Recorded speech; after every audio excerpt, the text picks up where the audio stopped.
Diyan siya, siyang pag... Yung basket na maliit. Uwi mo ba yan? Oo, uwi na yan. Ano yung pa ba dito yan?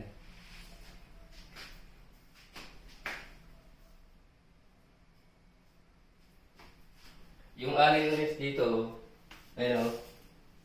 Tapos ito, ibibigay mo sa kanila to. Tapos itago nila. Dito kasi yun o. Ganyan yan ako o. Oo, ayaw ko na. Yan sa kanila yan.